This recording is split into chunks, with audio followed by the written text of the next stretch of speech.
Ya, oye, el lunes entonces estuvimos viendo Cut and Fill, ¿cierto?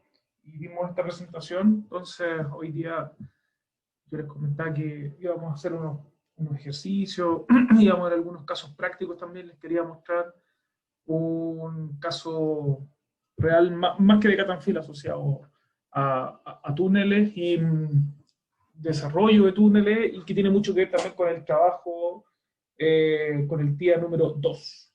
¿Ya? Entonces, un poco para recordarles nomás lo que estuvimos viendo al final de la clase del lunes, el catanfil de productividad era baja, ¿ya? Y como dice, ahí requiere gran cantidad de mano de obra en otras obras asociadas principalmente al relleno. Y requiere de alta infraestructura, cañerías, bombas, piques, equipos móviles, plantas de relleno, por la naturaleza misma del método, ¿cierto? Eh, yo les mostré este cuadrito donde están los costos asociados a una extracción de cut and fill. Y principalmente, yo les mencionaba que el relleno era uno de los costos importantes en términos de orden de magnitud. Eh, puede llegar a ser el 50% incluso del costo de mina, como dólares por tonelada, que está acá. Y la infraestructura asociada, como CAPEX, ya que requieren planta y otras cosas más, también es relevante. ¿Ya? Entonces ahí les mencionaba que íbamos a hacer un símil de un cut and fill a hacer minería con túneles. Entonces eso es lo que les quiero mostrar, lo que quiero que hagamos ahora. Antes de continuar, ¿tienen alguna duda respecto al cut and fill o algún comentario que quieran hacer? Por mi parte no. ¿No? ¿Está más o menos No, claro? profe. Ya. Súper. Entonces, aquí hay una tabla con secciones de galería, con las dimensiones de la galería, el ancho y el alto, ¿cierto? La sección, y el costo directo con fortificación. ¿Ya? El costo que uno incurre en los materiales, en la mano de obra, en los insumos también, en los insumos para desarrollar estos túneles. Y esto es un estimado, una estimación de costo relativamente de, dentro de estos años, así que puede que no tenga tanta desviación. Aquí están puestas ¿cómo se llama? En un gráfico, como costo directo y como sección. ¿Por qué costo directo? Porque el, el, el, el costo directo es como que si lo hicieran ustedes, el túnel. Si uno lo hace con una empresa tercera, tiene costos indirectos asociados, ¿ya? Como por ejemplo los costos del dueño, el apoyo de la construcción, que está detallado acá abajo, que generalmente representan, como orden de magnitud, para hacer una buena estimación, un 13% del costo directo. ¿Ya? Recuerden que lo que está aquí es costo directo. Entonces a eso hay que sumarle un 13% más por otros costos asociados que son indirectos al mismo desarrollo del túnel. Y además, dependiendo del nivel de certeza o del nivel de ingeniería, hay contingencias asociadas. ¿Ya? Eh, por ejemplo, si conocen muy poco de dónde están desarrollando el túnel, van a querer tener una contingencia más alta. ¿Ya? Y la contingencia básicamente es un porcentaje entre 30 y 10%, y está puesto así, primero el 30 y después el 10, porque con menos información o ingeniería más temprana, la contingencia es mayor. Entonces, es un 30 a un 10% del costo directo más el indirecto. ¿Ya? Es harto, es harto. Entonces, si el directo es 1000, el directo más el indirecto va a ser del orden de 1130, y si le ponen una contingencia del 30%, van a llegar como a los 1500, por ejemplo. ¿Ya? Vamos a hacer el cálculo. Entonces, la pregunta que surge es la siguiente. Que aquí quiero que, si pueden, vayan trabajando o vayan prestando atención a lo que vamos viendo. ¿Cuál es el costo unitario en dólares por tonelada de hacer minería con túneles? ¿Ya? Por ejemplo, como que si fuese un cut and fill, como que si fuese un cut and fill, pero solamente con túneles. ¿Ya? en sección 3x3, en sección 4x4 y en sección 5x5. Entonces, para esto, primero, vamos a abrir un Excel. Vamos a verlo en Excel. ¿Ya? Aquí está exactamente lo mismo. ¿Cuál es el costo unitario de hacer minería con túneles? 3x3, 4x4 y 5x5. Y aquí está el mismo gráfico que les había mostrado. Entonces, primero, me gustaría que usted, lo tengo aquí, si se pueden meter ahí a ese Menti para que respondan ahí lo que ustedes creen más o menos que, que cuesta hacer minería con túneles. ¿Ya? Es una estimación nomás, a principio, o sea, así como bien preliminar, lo vamos a desarrollar, lo vamos a hacer con estos antecedentes que están acá, obviamente. Pues ya a partir de estos antecedentes, más o menos sin hacer un muy gran cálculo a priori, ahí ya van respondiendo. ¿Qué creen ustedes que significan dólares por tonelada hacer minería con túneles? Hemos visto hasta el momento dos ejemplos de Roman Pillar y de Catanfield. No sé si lo recordarán, pero ahí vimos algunos costos asociados a OPEX o costo unitario. ¿Ya? Ahí pueden tener a lo mejor una referencia también. Podría ser. Podría ser. ¿Alguien más? Faltan algunas respuestas. ¿Cuántos hay? Son 5. ¿Respondemos al tiro? Sí, pues al tiro. Al tiro, al tiro. Sí, vamos a ver.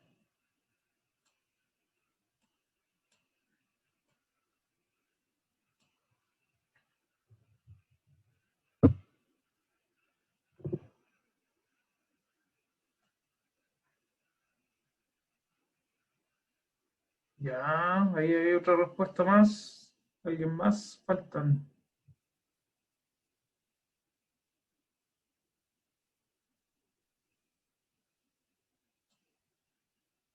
¿Se han metido esto antes, cierto? ¿Han hecho Sí. contestado esto? Sí, profe. Ahí contestaron todo. A ver. Voy a mostrar qué es lo que contestaron. En general, estos son los valores. Aquí están los promedios por aquí, cada uno de las respuestas. Entre, no sé, entre 200, 250. Hay una buena tendencia que dice que mientras más grande la sección, más alto el costo en dólares por tonelada. Lo cual debiese ser obvio, ¿cierto? Mientras más grande, más me debiese costar. ¿Ya? Ustedes están hablando de órdenes de magnitud de 200, 300, 400 dólares por tonelada. ¿Ya? Más o menos está bastante parejo su respuesta. ¿Se acuerdan cuánto costaba el cut and fill? ¿Cuánto era? ¿Recuerdan lo que conversamos? ¿Qué orden de magnitud? Entre 40 y 100. De 40 y 100, ¿cierto? Más o menos. Como entre 40 y 100. Ustedes están diciendo que sobre los 100, sobre los 200 dólares por tonelada. El Roman Pillar hablábamos entre 10, 15, 20 dólares por tonelada. Entonces le están poniendo así harto más. Hagamos el ejercicio, desarrollemos. Bueno, aquí yo lo tengo más o menos ya armado y desarrollado. Lo voy a poner un poquito más de zoom. Antes de entrar a esto, la información, esta es la información que yo les pasé, ¿cierto? Esta tabla que está acá. Y esta tabla yo la pasé aquí, a la sección, a simplemente multiplicar A por B. En este caso, por ejemplo, 5,2 por 5,1. Ahí está, 5,2 por 5,1. Después la siguiente, 4,2 por 4,1. Y al lado puse el área, que debiese ser el área real, el área efectiva, que está acá. Sin embargo, no tiene decimales. Y ahí vamos a ver un efecto que ocurre. Y el costo, porque este es el costo que está aquí, el costo directo. Entonces de ahí yo hice el gráfico del área real o el área efectiva versus el costo directo, y ahí hay una cierta tendencia que mientras más grande la sección, mientras más metros cuadrados tiene, mayor es el costo directo. Pero también hice este otro gráfico, ¿ya? Que es el A cruz B o el ancho por el alto, como que si fuese un cuadrado, si es un rectángulo, el área que está contenida dentro de ese rectángulo de la galería versus ¿ya? El área real o el área efectiva. Y si se ven, hay una muy buena correlación, muy buena correlación, donde dice que el área real es del orden del 96% del área del A por B. Entonces, cuando uno dice, por ejemplo, una sección de 4x4, ¿cuál es el área de la sección de 4x4 en metros cuadrados? No es 16, porque sabemos que no es un cuadrado, ¿cierto? Tiene una forma, depende también, hay 4x4 hay de distintas formas, depende de la altura a donde empieza el arco, en el hombro. Pero en general existe una correlación si uno suma hartos datos, y esto yo lo he hecho a partir de, bueno, varios proyectos. Una vez lo hice y saqué el área real de los AutoCAD, de los diseños, y hice esto mismo, pero aquí puse el área real, que uno mide. Aquí, si se fijan, estos números no están con decimal, entonces no está tan bueno. Aquí falta el decimal. Este 27 a lo mejor podría haber sido 27.4 o podría haber sido 26.7. Entonces eso hace que distorsione un poco, ¿ya? El resultado que yo obtuve en ese momento era que esta correlación era la misma correlación, muy ajustada, pero la relación que existe es de un 91%, ¿ya? 0,91. 0.91.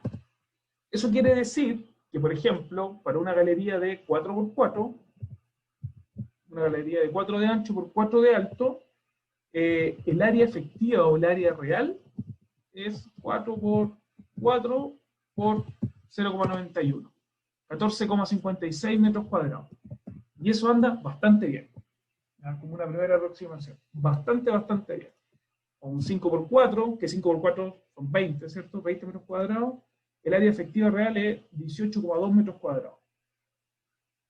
Con esta correlación que está aquí, como les digo, da un poco más cercano a esa relación. Pero sabemos que no es así, ¿sí? Sabemos que en la galería le falta arriba de un arco. Entonces, ese 0,91, como les digo, yo lo tomé con datos reales y ajusta bastante bien y una muy buena aproximación cuando no conocen el área. ¿Por qué les digo todo esto? ¿Por qué? Porque los cálculos que vamos a hacer requieren del área o de la sección de la galería, ¿ya? De la sección que van a acabar. Entonces, una vez que tienen esta información, si ustedes tienen otra información, también pueden hacer este mismo análisis, pueden hacer estos mismos análisis y a partir de esto sacar sus conclusiones. Aquí está el área, la sección de la galería y el costo directo, ¿ya? Entonces aquí está todos los datos ploteados. Si se ven, y eso lo conversamos, alguien me lo preguntó en la clase pasada, hay una alta dispersión para una misma sección, ¿ya? Y tiene que ver con que tienen funcionalidades o utilidades diferentes.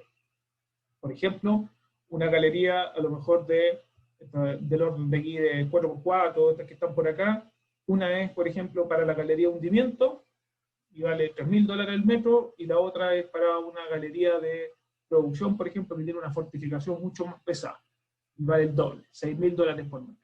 Entonces hay que hacer una distinción y hay que uno ajustar ahí a donde más le convenga también, lo que más se acerca a lo que andan buscando. Pero si uno tira una correlación, una curva, perdón, de ajuste, en este caso, vamos a poner aquí, primero uno siempre parte por la lineal, ¿cierto? La lineal ajusta bastante mal, 0,56, un ajuste, bueno, uno lo ve rápidamente porque tiene mucha dispersión. Tampoco una logarítmica, no, porque es más creciente, entonces ahí uno se pasa a la potencial, que en costo generalmente ajustan bien. Andan bien estas funciones como A, X a la B. No ajusta tampoco tan bien, tiene una correlación de 0,6, pero bueno, es la información que tenemos. O si quieren pueden hacerlo visualmente y ustedes darse un rango. Entonces pueden poner un rango inferior, un rango superior y según eso tomar alguna decisión. Pero si quisieran parametrizarlo, lo que quiero decir, si quieren parametrizar la sección o el costo directo en función de la sección, ahí aquí tienen una correlación aquí tienen una función donde el costo directo es igual a 155 por la sección en metros cuadrados elevado a 1.076. ¿Ya? Obviamente, mientras más información tienen, mejor es esta curva de ajuste. Pueden ahí después ustedes hacer, por ejemplo, 3 curvas de ajuste, una con fortificación, una sin fortificación, una con perno, una para distintos niveles, a lo mejor una es para túneles de acceso, otra es para túneles de nivel de producción, otra es para subniveles. ¿Ya? Ahí, en el mundo de los análisis de los benchmarks, pueden hacer todas esas cosas. Ya, entonces, esto de aquí yo me voy para acá. Ya, entonces, el costo total. El costo total, según esto, dice que es el directo más el indirecto más la contingencia. ¿Ya? Y lo que andamos buscando es túnel de 3x3, 4x4 y 5x5. Entonces, este costo total, estos de aquí son todos, estas celdas, cuando ven estas celdas así, son todos cálculos. ¿Ya? El costo total es la suma de las otras 3 celdas, solamente la suma de las 3 celdas. El costo directo, y aquí puse la función que había estimado ahí del otro lado, en la misma función, y hago referencia al área.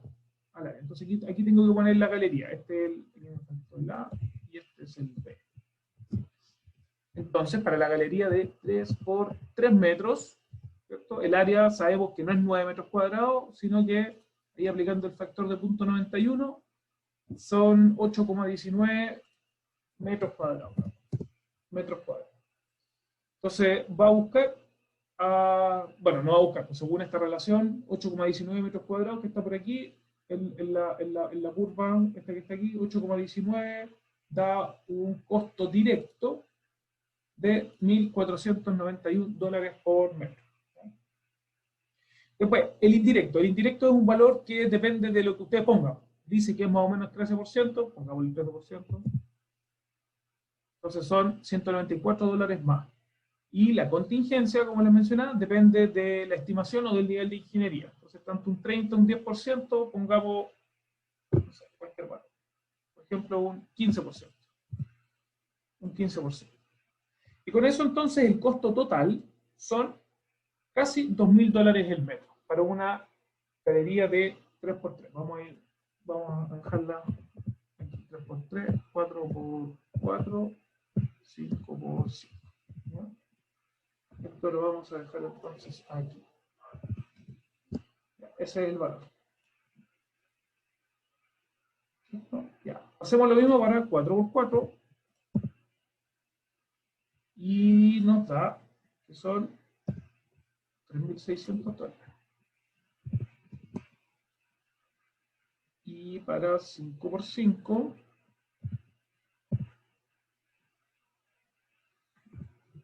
son 5.800. ¿Se entiende?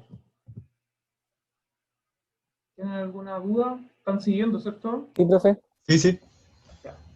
Ahora, ¿cómo pasar unitario es lo que todavía no me imagino? Ya, eso es. Hacemos unitario. Hacemos la unitaria. ¿A alguien se le ocurre cómo? ¿Nadie? O sea, ¿se puede estimar volumen quizás? Ya. Y iniciamos la densidad de la roca, podemos ocupar una típica, la 2.7, pero no sé, aparte de eso no tengo idea. No. ¿Alguien más? ¿Alguien se le ocurre? Va por ahí. Felipe, Hugo, Joaquín, Vicente, Tatiana. O sea, igual es proporcional al área que vamos a estar cortando, ¿no? Ya. Sí. Ya. Ahora avancemos entonces. Avancemos. Dejemos la sección de 3x3. ¿No? Esta de 3x3 son $1.900. Esto lo pueden obtener aquí o visualmente. ¿Verdad? Costo unitario. Entonces, efectivamente, como bien dijo ahí su compañero, necesitamos el área. ¿Ya? El área, la teníamos acá arriba, simplemente me llevo el número para allá, 8,2 metros cuadrados. Ahora, para llevarlo a unitario, lo vamos a llevar a volumen unitario. Entonces, son volumen por metro. Simplemente es multiplicar el área, o sea, la sección de la galería, por un metro. ¿Ya? Es lo mismo. 8,2 por 1. Después necesitamos la densidad. ¿Ya? Y ahí pueden poner la densidad típica, que ustedes conocen, que es 2,6, ¿no? 2,65. Y con eso tengo el tonelaje unitario. ¿Ya? Y esto es importante porque es la cantidad de toneladas por metro de esa sección de túnel. ¿Por qué ocupo un metro ahí? Para llevarlo a toneladas por metro. No, no sé, pero en la parte para calcular el volumen ocupo un túnel de un metro. ¿Sí? De un ¿No sé metro de por qué? profundidad. Ah, ya. Un metro de profundidad, eso es. El área 8,2 y esa área 8,2 por un espesor, una profundidad de un metro. Entonces me da 8,2 metros cúbicos. Y con la densidad obtengo el tonelaje que tengo en este volumen, en este túnel que tiene un metro de largo. ¿Ya? Y 8,2 metros cuadrados, que es el equivalente a un 3x3. Entonces, ¿por qué es importante este tonelaje? Porque cuando ustedes después hacen los cálculos del avance del túnel, cuando hacen la excavación del túnel, la perforación del túnel y la tronadura del túnel, obtienen, por ejemplo, un avance de 3 metros, obtienen 3 por 21,7. Es el tonelaje excavado. ¿Ya? Eso igual después se utiliza. Ya, y con las toneladas por metro, se fijan aquí, toneladas por metro, y con los dólares por metro, se pueden obtener $2 por tonelada, dividiendo, ¿cierto? Dividiendo el tonelaje unitario en el costo total dividido en el tonelaje unitario. ¿Ya? Tonelaje unitario dividido, o sea, costo total, de nuevo, costo total 1900 dividido el 21,7. Y eso está en dólares por tonelada. Entonces, para una sección de 3x3, para una sección de 3x3, el costo total son $89 por tonelada. $89 por tonelada. Una sección de 4x4, el costo es 93. Y para una sección de 5x5, el costo es 96. ¿Cierto? ¿Van siguiendo? Sí, sí, aunque son harto más bajos que lo que hicimos en la página, ¿no? Harto más bajo. Si te fijas, Eso por... Sí.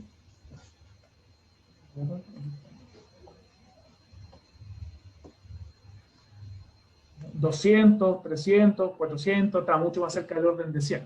Ahora, mira, aquí hay un seco importante. Probablemente si yo le hubiese puesto aquí la barra hasta el 1000, hubiesen puesto 500. Si le hubiese puesto la barra hasta el 100, le hubiesen puesto 50. Entonces también hay un sesgo asociado a la pregunta cómo se la estoy haciendo, pero no importa si es para introducir nomás el ejercicio. Ya, Es una pregunta, pregúntanos. pero es que hay una parte que más o menos como que me perdí. O sea, para el costo unitario no debería contar el avance del túnel. El costo unitario no debiese contar el avance. ¿Cómo así?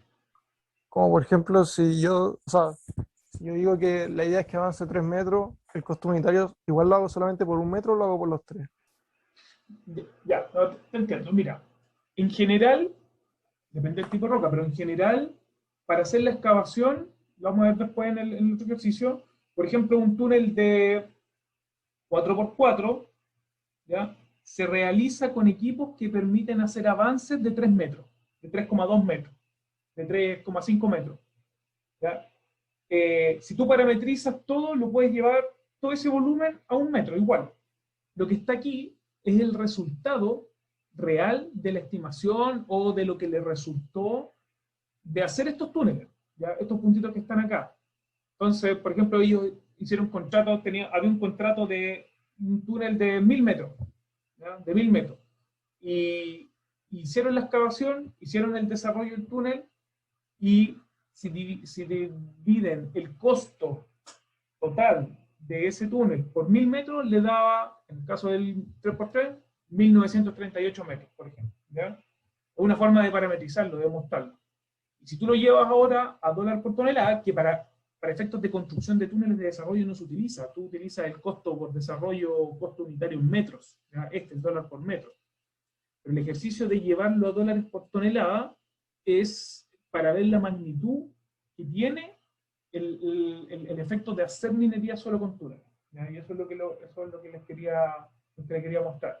Los métodos de explotación en general son un 10% de esto, ¿ya? O un 5% de este costo. El método más caro es la mitad, que es el cut and fill. que es menos productivo y que tiene otras cosas que vimos en la clase del lunes. Pero hacer minería con túneles es muy caro. ¿Ya? Si ustedes quisieran hacer solamente túneles, les va a salir del orden de $100 por tonelada. Y eso depende también de estos parámetros, porque, bueno, el costo da lo mismo, pero si se fijan la densidad importa. Si la densidad es más grande, de 96 pasamos a 73. Mientras más denso le va a salir más barato, o sea, está estandarizado por tonelada.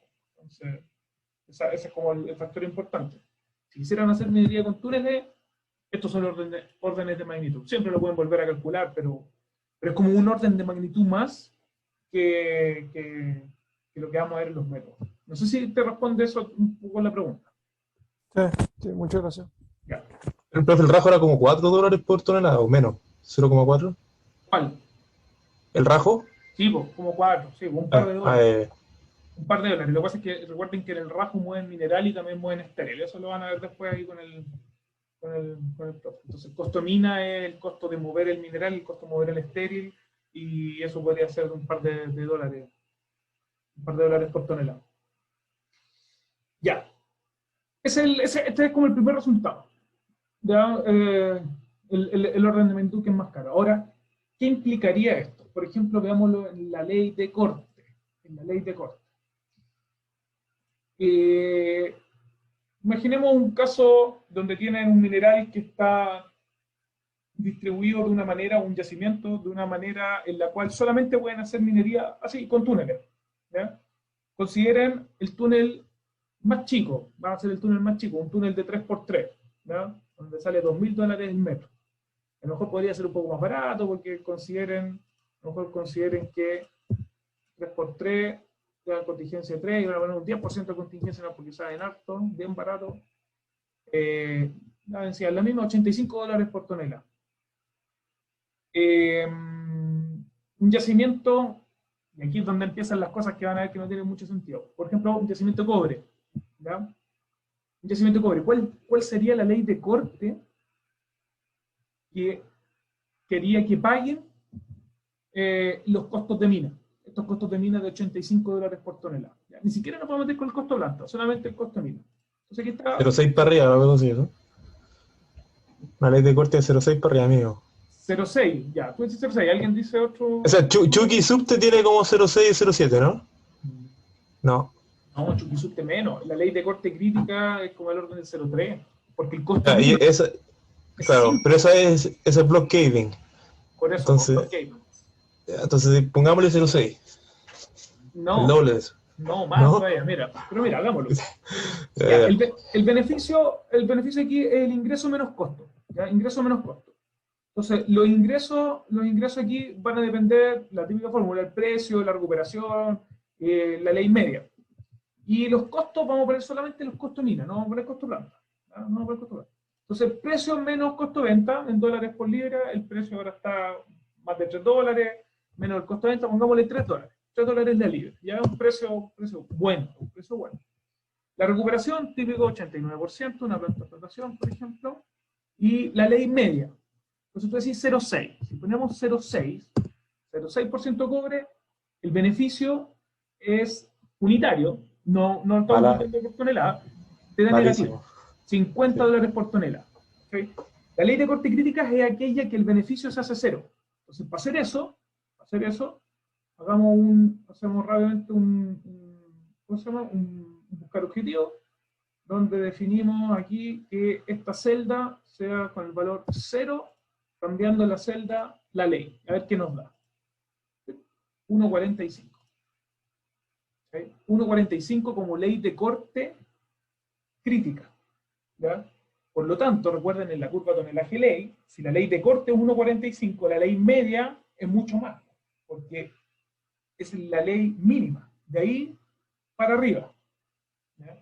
Entonces, en ese sentido, no tienen los yacimientos, por ejemplo, el tema del cobre, no tenemos, no se paga nada, nada se va a pagar con ley media de 1,45. No hay yacimiento, la ley media, nuestras leyes medias tienen, de nuestros yacimientos en Colco tienen menos de 1%, o sea, no existe. ¿Ya? Eso es lo que les quiero decir.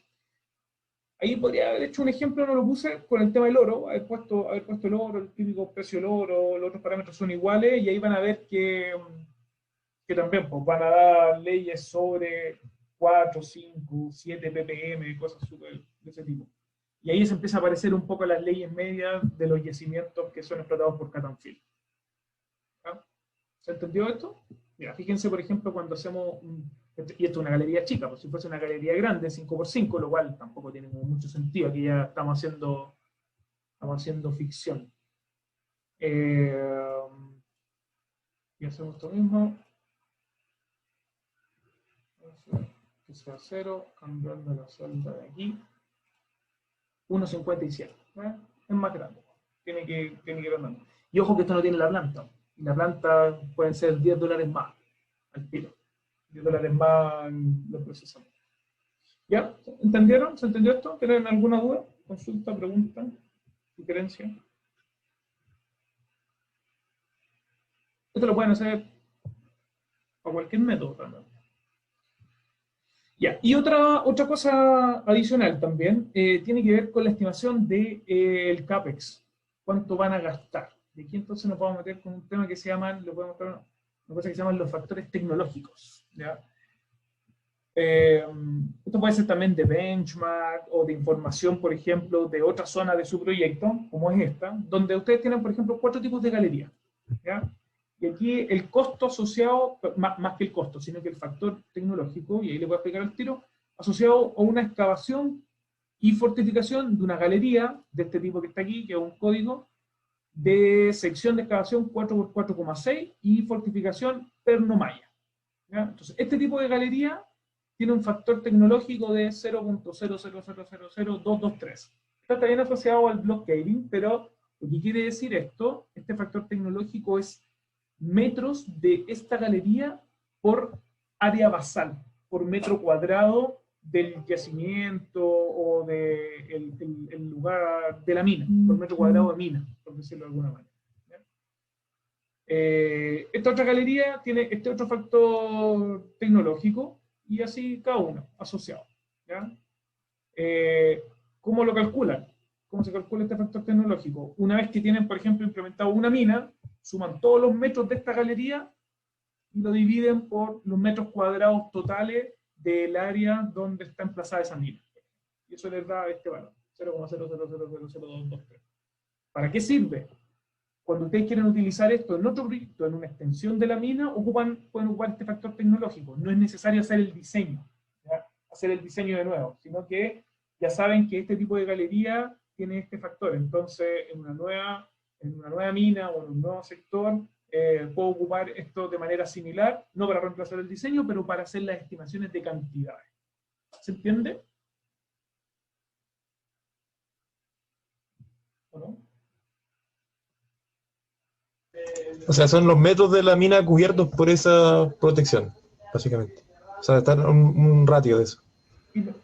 Es un ratio, justamente es un Claro. ratio. Es un ratio. De hecho, mira, aquí vamos a ver el Y ejemplo. sabemos el costo unitario de la malla por metro cuadrado. Ya. Pero mira, más que de la malla, solamente por túneles, no nos metamos con la malla todavía. Ah, sino ya. de un tipo de galería, nomás, de un tipo. Entonces, asociémoslo a una minería de block caving, puede ser a cualquier cosa, pero asociémoslo a una mina de block caving. Entonces, ustedes quieren desarrollar un área que tiene una extensión, por ejemplo, de los block caving antes eran más chiquititos, de 15.000 metros cuadrados. ¿No? 15.000 metros cuadrados. ¿Qué tipo de labor? En esos 15.000 metros cuadrados tienen que poner, por ejemplo, galería de estos 4 tipos, de galería. Imagínense que tienen que poner en ese sector. Entonces, ven aquí y seleccionemos, por ejemplo, el primero. ¿Ya? La excavación de 4x4,6. Como sabemos que ese es el factor tecnológico, esto quiere decir que es un factor tecnológico súper chico, súper chico. Quiere decir que para el total de los 15.000 metros cuadrados hay que desarrollar 3,34 metros solamente. ¿Por qué puede ser? Porque a lo mejor esto está asociado a un frontón. A lo mejor es un frontón eléctrico, por ejemplo, donde hay que poner una subestación eléctrica. Entonces son 3 metros nomás. Cada 15.000 metros cuadrados de área hay que poner, por ejemplo, una subestación eléctrica. La siguiente galería también, muy poquitito. ¿Por qué? Porque a lo mejor este es un frontón también donde hay que poner una estación de bombeo, una bomba. ¿Ya? Y el último, vamos a ver el último que es más grande, en este caso sí son 24 metros de este túnel, porque este está asociado, por ejemplo, a galerías de acceso o una rampa o algo así. ¿Ya? Obviamente estos factores dependen del diseño y de las características de la mina. Pero, ¿para qué sirve? Porque con el costo total que teníamos arriba y con estos metros uno puede estimar el costo total. Cuando vayan a calcular el CAPEX, uno debe considerar, obviamente, las obras principales, dependiendo del nivel de ingeniería, el detalle. Pero, por ejemplo, si ustedes tienen que estas son las principales obras que van a componer el CAPEX o el costo de inversión, con estos factores tecnológicos, $137.000 van a ir como costo directo, como costo total, perdón, como costo total, asociado a este desarrollo. Y hay que sumarle entonces los costos de los otros desarrollos, un túnel de acceso, por ejemplo, o los equipos, y todas las otras cosas que tengan que calcular. ¿Ya? Son un poco el uso que le pueden dar, o más que uso, es así como lo utilizamos, así como lo usamos. El cálculo de la inversión que hay que hacer, por ejemplo, en el caso del Catanfil, es la rampa de acceso, como está ahí como se veía aquí, por ejemplo, el costo del CAPEX está asociado a el nivel de transporte, por ejemplo, y a lo mejor este nivel de transporte es uno de estos túneles que está acá, este factor tecnológico. Por ejemplo, si fuese ese, tienen que cerrar 24 metros de túnel de transporte de tal sección. ¿Ya? Eso les va a sumar a su costo de CAPEX como inversión $137.000. A eso tienen que sumarle la rampa, tienen que sumarle el pique, algunos equipos y otras cosas que entran como costo de inversión, no como costo de operación. ¿Ya? Es un poco las cosas para qué se utilizan, cómo utilizamos los costos, ¿ya? Los costos directos de desarrollo. ¿Ya? No sé si tienen alguna duda. ¿Tienen alguna duda, consulta? Yo les puedo dejar esto ahí, también les puedo subir este Excel, pero es bien simple, no tiene mucho más detalle que lo que vieron acá, ¿cierto? Lo armé un ratito en la mañana. ¿Ya? ¿Dudas? Sí, a ver una vez más la unidad en que está el costo de capital, ¿cómo se llama? Dólares. Solo dólares. Ah, así nomás. Sí, son dólares, son millones de dólares. Pero no es ni por metro ni por nada. No. No, No, solo porque este es el calculado. Tú también puedes sí. tener como factor tecnológico dólares por tonelada. Claro. Pero para el caso del CAPEX no tiene sentido. No, porque es fijo. Porque muchas veces no depende del tamaño del yacimiento. Claro. Sino que de la ubicación, del tipo de yacimiento, del tipo de proceso, del manejo de materiales, del tamaño, pero no de la cantidad de recursos que tengas ahí. El costo de la operación, sí, por eso se puede llegar a dólares por tonelada, pero el CAPEX, y que aparte es un monto inicial, al inicial del proyecto. Ahora también tienes CAPEX de sostenimiento, que se llama el Sustaining Capital. Creo que me confundí que está con punto por decimal y coma por separador de 1000. Entonces, sí, lo había visto muy barato. Ya, no, era que esté. Sí, $137.000. Ya, sí, bueno, está con notación, está con la notación de los software y la notación, no la notación del sistema internacional, tienes razón. Ya, entonces, pasemos a lo siguiente que les quiero mostrar, que tiene que ver un poco con el desarrollo del TIA y un ejemplo. Este es un ejemplo de bien asociado, no está bien asociado, está asociado directamente a una ingeniería básica de un túnel de exploración. ¿Ya? Y este documento, que es un informe, es lo que se llama una memoria de cálculo. ¿Ya? En ingeniería hay distintos tipos de documentos que soportan los distintos resultados. Tiene informes técnicos, tiene memoria de cálculo, tiene planos, ubicaciones también. Y la memoria de cálculo son todos los cálculos, como bien dice, pero uno no pasa la planilla, pues, sino que tiene que entregarlo en un informe. En este caso, la memoria de cálculo lo que buscó era detallar el tiempo para cada una de las actividades y subactividades del ciclo que se iba a demorar en la construcción de este, como bien dice ahí, túnel de exploración. ¿Con qué fin? Estimar el tiempo total por ciclo y el rendimiento de construcción del túnel. ¿Ya? El rendimiento de un túnel se mide o generalmente se expresa en metros por día. ¿Ya? Metros por día de avance. Y esos metros por día de avance están basados en el tiempo del ciclo. ¿Cuánto demora en hacer un ciclo? ¿Ya? De ahí vamos, la siguiente lámina lo vamos a ver bien, esto también lo deben haber visto en Tecno, pero si no, para que se recuerde. Como antecedente nomás, para que entiendan de qué estamos hablando cuando les muestro los resultados. Este es un túnel de exploración que diseñamos, que tiene una sección, tenía una sección, nunca se realizó el túnel tampoco, de 6x6, ¿ya? Con una pendiente máxima de 14 en los tramos rectos y 5% en los tramos curvos. Y había unas zonas donde conectaban con otras galerías, que era un máximo 2%. Imagínense que la rampa va bajando así y hay una conexión de una galería que queda como chueco, entonces esta parte no puede tener tanta pendiente cuando se conectan con otras galerías. La extensión del túnel es un poquito más de 6 kilómetros y aquí si se fijan, muy similar a la tarea. ¿Ya?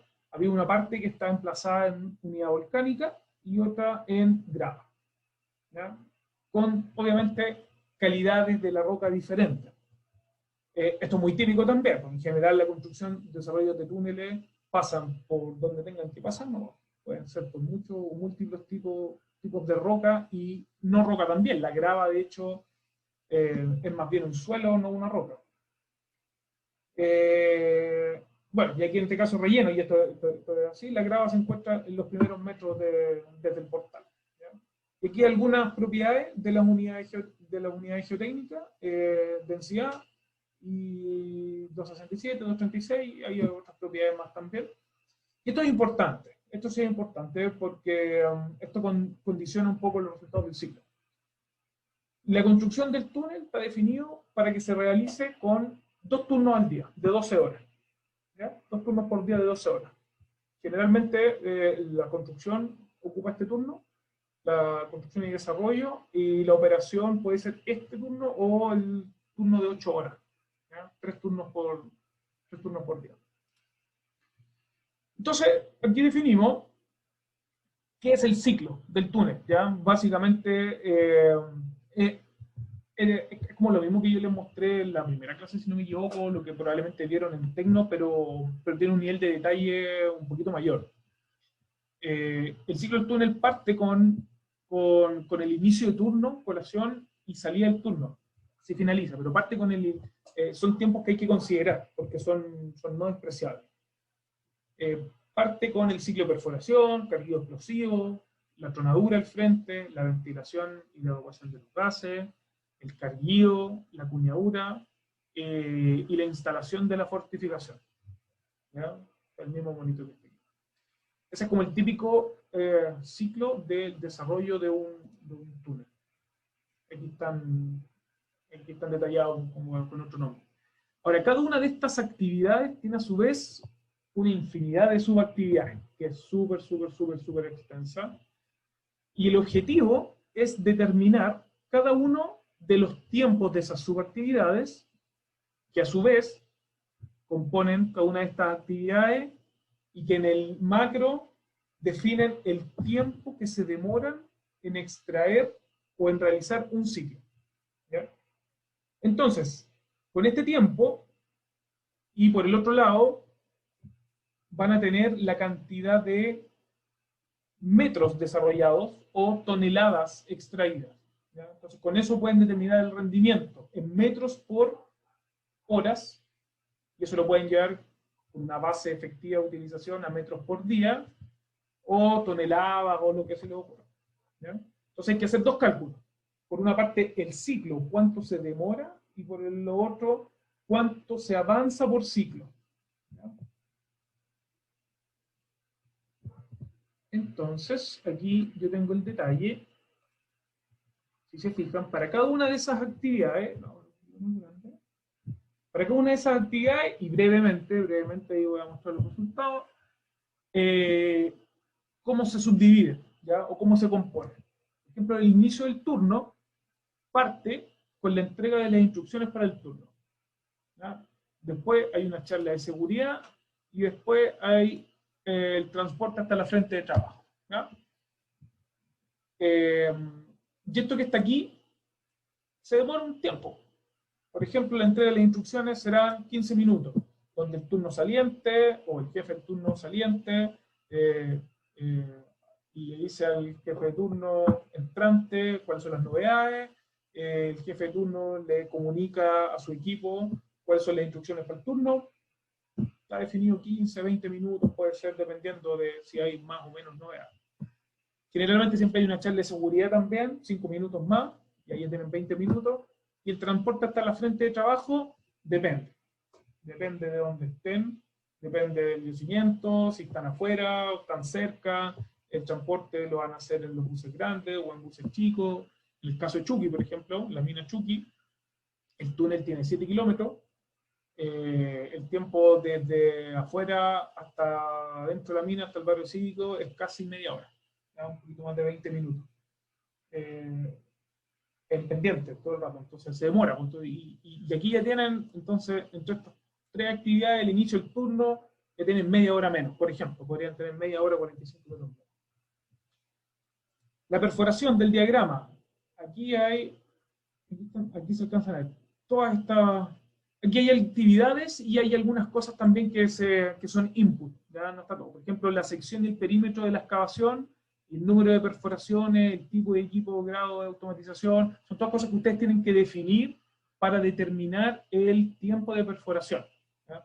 La longitud de la perforación, que va a depender del equipo, el diámetro de perforación, la velocidad de perforación, de la máquina de perforación, factor de disponibilidad, y aquí empiezan a hacer topografía. ¿Ya? Cada vez que se para el equipo al frente, tienen que medir cómo va el avance. Hay que extender los servicios y suministros. Hay que verificar que estos servicios y suministros estén habilitados. Hay que trasladar, todavía no, ni un hoyo. Hay que trasladar el jumbo a la frente, ¿ya? Dependiendo de dónde esté. Hay que conectar el jumbo. Hay que marcar el eje del disparo, aislar el área de trabajo, posicionar el jumbo para perforar, calibrar el sistema con los puntos de referencia de topografía y, recién ahí, perforar el diagrama de disparo. Probablemente esta perforación sea más tiempo que todo lo que está acá, pero estos tiempos de aquí hasta acá, no son despreciables. ¿Ya? No son despreciables. Después probablemente hay tiempos por cambio de bit, perforación del tiro central de alivio si es que tiene, limpiar las perforaciones y retirar el equipo de perforación de la frente. Entonces uno puede hacer una estimación de cuánto se va a demorar en cada uno de estos tiempos. Mientras se están haciendo los desarrollos, uno también puede hacer la medición y llevar el control de cuánto se demora en realizar cada una de estas actividades y hacer gestión sobre esos tiempos también. Para la persona que hace el túnel, para la empresa o para el mandante, mientras menos tiempo se demore, mejor. Pero también hay que hacerlo bien. El carguillo explosivo, lo mismo. Hay hartas actividades que hay que realizar antes de solamente cargar los explosivos. La tronadura es solicitar la autorización, despejar y tronar. Ventilar los humos, que yo les comentaba en la clase pasada también. El tiempo de liberación depende de la cantidad de gases. Generalmente uno utiliza 30 minutos, pero va a depender de la cantidad de gases y el nivel de ventilación que exista. Despejar el frente de trabajo, acuñar. Acuñar también tiene sus propias actividades, dependiendo del equipo, si es un equipo automatizado, si no hace la acuñadura manual, si está permitido, si no está permitido. La fortificación también hay que trasladar los equipos, conectarlos, instalarse, posicionarse, instalar pernos, mallas, si es que hay que proyectar shotcrete. Colación durante el turno también, y la colación durante el turno, dependiendo de donde sea, por ejemplo, en algún comedor interior mina, entonces tienen que un trayecto de ida, la colación misma o el almuerzo y el viaje de vuelta, y el tiempo de viaje de salida. Si se fijan, son harta actividad, e incluso uno podría abrirlo mucho más. Lo interesante es lo que les voy a mostrar a continuación. Este es el documento que nosotros preparamos. Y en este caso nosotros hicimos, en la memoria de cálculo, hicimos una estimación donde poníamos 3 tiempos. El tiempo mínimo, el tiempo esperado y el tiempo máximo. El esperado corresponde en este caso no había operación, no había nada, entonces o es benchmark o es el tiempo del cálculo, el cálculo asociado, pero poníamos un mínimo y un máximo. ¿Ya? Tiempo mínimo y máximo esperado porque con esto queríamos ver la variabilidad que iba a existir en el rendimiento o para poder hacer una estimación respecto a los rendimientos esperados. Y así, para cada una de las actividades que les mencioné, pusimos tiempos mínimos, esperados y máximos. Por ejemplo, el traslado hasta la frente es un cálculo. ¿Por qué? Porque dependía de la distancia. La distancia de la frente de trabajo eran 3.000 metros y una velocidad promedio de 12 km por hora, por lo tanto, el tiempo esperado es 15 minutos. ¿Ya? Pero también había un mínimo de 5 minutos y un máximo de 30, y esto está justificado porque el túnel va avanzando. Entonces, al principio, la frente de trabajo está mucho más cerca que al final. ¿Ya? Entonces, al final iban a ser 30 minutos y al principio, los primeros metros de construcción del túnel, 5 minutos. Después, lo que les mencionaba del diagrama de perforación y tronadura, aquí están los parámetros, el alto, el área, había considerada también una sobreexcavación permitida. El diagrama de perforación y tronadura, ahí tuvimos que hacer el diagrama de perforación y tronadura, calcularlos, cuáles son, eso se hace en otro documento, se hace asociado a un plano y también en una memoria de cálculo, y aquí entrega la cantidad de disparos, la cantidad de perforaciones, perdón, y también la carga de cada uno de esos disparos. El tipo de equipo, la longitud de la perforación, 3,3 metros, el diámetro, la velocidad de perforación en función del equipo, con eso la velocidad instantánea, y esto para estimar la velocidad media de perforación, en metros por minuto. ¿Ya? También hay un esperado, un mínimo y un máximo. Para cada uno de estos cálculos lo hicimos. Tiempo de topografía, extensión de servicio, y así, para cada una de todas las actividades, subactividades, estimamos entonces los tiempos. ¿Ya? Y que obtuvimos una tablita como esta. Y recuerden que habían 2 unidades, ¿ya? Una unidad volcánica y una grava, entonces habían tiempos diferenciados. Y aquí están minutos, lo llamamos minutos. El diagrama de perforación, todos estos minutos que están acá. Cargo explosivo, la tronadura, ventilación, carguillo marina, acuñadura. Y además está a la roca volcánica, esto es para el avance en grava. El avance en grava es más lento, se demora más. Y los tiempos de ciclo de entrada, ¿ya? Colación y salida de turno, ¿ya? Porque estos tiempos que están acá arriba son los tiempos que son efectivos mientras se está trabajando, pero en estos tiempos no se trabaja, son como pérdidas del día, ¿ya? De las 24 horas del día no hay un continuo, entonces hay que estimar estos tiempos. ¿Qué hicimos? En arroba RIS, se podría haber hecho lo que fuese, en verdad, pero una simulación de Monte Carlo, donde se hicieron 1000 réplicas, y obtuvimos entonces estos resultados que están acá. ¿Ya? Y esto ya es interesante como para tener un poquito de resultados. El tiempo de ciclo de avance de la unidad volcánica, con 95% de certeza, tardará 1000 minutos, 18 horas. ¿Ya? Está entre 18 y 20,9 horas, que es todo este espacio que está acá. ¿Ya? Y para eso hicimos las simulaciones en verdad. Si hubiésemos obtenido solamente el valor determinístico, íbamos a tener la media. Y la media son 1169.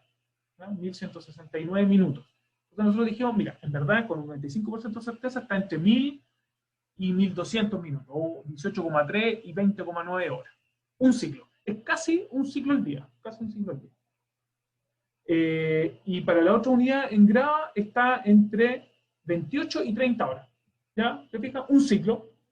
es diferente porque el avance no es el mismo, en grava no se avanza lo mismo que en la unidad volcánica, y se demora más también, ¿ya? 28 a 30 horas. Pero también el ciclo, o más que el ciclo, los tiempos de transporte y colación, que son entre 2,96 y 3,7 horas. Entre 3 y 3,7 horas. Esa es la estimación. Entonces, a las 24 horas hay que quitarle estas horas que están acá. ¿Ya? Porque estas son las horas que quitan tiempo al tiempo efectivo en el fondo para que haga el trabajo, para que se esté haciendo la perforación la actividad de perforación, tronadura y marina. Y después le llamo a rendimiento diario. ¿Ya? El rendimiento diario está en metros por día. Y la unidad volcánica está entre 2,6, la media es 2,6. 2,6 metros por día, y en la otra 1,9 metros por día. Ahí nos estimamos el avance, pero también tenemos los rangos mínimos máximos, o la banda en la cual se espera que se avance. Otra cosa interesante es que también, tanto para ambas unidades, hicimos un gráfico donde ordenamos las actividades, cuánto se demora, ¿ya? ¿Qué es lo que más demora? Entonces, en el caso de la unidad volcánica, lo que más demoraba era el carguío de las marinas, cerca de un 12%. ¿Ya? Después, lo otro que demoraba harto también era la instalación de perno, la instalación de malla, todo lo que es asociado a fortificación. Y el 80%, bueno, el 80% son casi todas las actividades en este caso. ¿Ya? O sea, está como más o menos repartido, como que todo ocupa, el ciclo ocupa lo mismo. Pero en la grava, y como pueden ver, los pernos se lleva el 30%. La malla, perno más malla, el 50%. ¿Ya? La fortificación, como es más pesada, como es un tipo de roca que es menos competente, requiere mucha fortificación, y ahí se pierde, o más que perder, el ciclo ocupa mucho tiempo asociado a lo que es la fortificación. En general, las actividades, este análisis hay que hacerlo, las actividades que más tiempo llevan son la marina y la fortificación. El carguío de la marina y la fortificación es lo que se lleva más del 50% del tiempo del ciclo. Eso. Si tienen dudas, consultas, comentarios, esto les quería mostrar. Lo que van a hacer ustedes, obviamente, es mucho más sencillo que esto, pero esto es de verdad, ¿sí? Esto es con los resultados como uno los presenta, el análisis que uno hace. Y lo otro que les quería comentar asociado a esto, que se me olvidó, es que, por ejemplo, cuando uno hace la programación de obra, cuando uno dice cuánto se va a demorar en desarrollar el túnel, uno dice, ya, son 2,6 metros por 2,6 metros por día, y el túnel tiene 3.000 metros, por lo tanto me voy a demorar X días. Y uno compromete entonces una carta Gantt. La gracia de tener esta variabilidad es que uno dice, mira, con un 95% de certeza, entonces le pone la banda superior. En verdad no es 2,6, sino que es 2,9. Con un 95% de certeza me voy a demorar tanto tiempo. Obviamente que los imponderables aquí no están, pero permite entregar números, hay que tener cuidado, sí, pero permite entregar rangos. Un valor determinístico no te permite esa variabilidad, lo mismo, porque es determinístico. Con esto uno dice, basado en, obviamente, los valores que uno ponga. Y ahí, eso es súper importante si van a hacer este tipo de trabajo, lo que pongan aquí, el mínimo, el esperado y el máximo. En este caso, ocupamos distribuciones triangulares, no todo se distribuye como una triangular, pero cuando uno no tiene información, o cuando tiene el mínimo y el máximo, lo que mejor ajusta, va a determinar harto el resultado, ¿no? Si se distribuye de otra manera, y fíjense que no siempre está al medio, no sé, pues en este caso en la charla de seguridad, el mínimo y el esperado siempre era el mismo. Lo que pasa es que casi siempre uno se puede pasar, 9 minutos. Pero para esto habría que hacer el trabajo de ir, medir todas las charlas, no sé, ese tipo de cosas. Entonces sirve, tiene valor, permite estimar si se va a demorar más o menos, si está corrido para allá, el tiempo final tanto del desarrollo del túnel como la programación de obra. Pues para la tía la información está o hay que inferirla. ¿Hay alguna información que está? No la han ¿Ya? visto. No la han visto. Yo sí la abrí, pero no me acuerdo. No, mira, la información importante está. Y si no, y lo que te falte, lo puedes, no sé si inferir, pero educadamente respaldar. Ya. Con benchmark o algo así, no sé. Sí, con benchmark, cosas así. Ya, eso, no sé si tienen más dudas, consultas. Eso es lo que yo les quería mostrar hoy día.